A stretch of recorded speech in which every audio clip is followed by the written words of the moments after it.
Tatu katika mchezo wa kwanza wa Simba Sports Club. Tuambie mchezo ulikuwaje kwa upande wako? Ya kwanza tunashukuru Mungu kwa kuweza kupata alama tatu. Mchezo haukuwa rahisi kwa sababu tumekutana na timu ambayo imeweza kukaa sana nyuma, na siku zote timu inayokaa nyuma kuifungua inakuwa ni ngumu sana, lakini mimi napongeza wachezaji wangu. Goli 3, pointi 3 kwa sisi ilikuwa ni kitu muhimu sana. Wengi wamefurahi zaidi kuona baadhi ya nyota kama Mzamiru Yassin kupata nafasi baada ya muda mrefu kukosekana katika kikosi.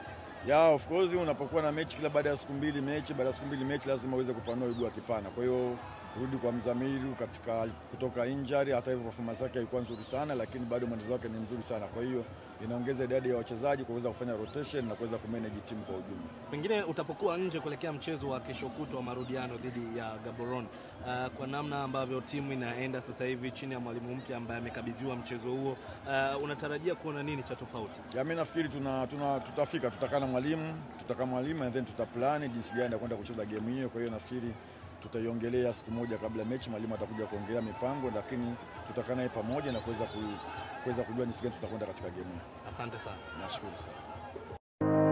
Ili kuwa mwanafamilia bora wa Global TV, usisahau kusubscribe, like, kushare na kucomment. Baada ya kusubscribe, bonyeza alama ya kengele ili kupata taarifa kwa kila video inayopanda Global TV Online.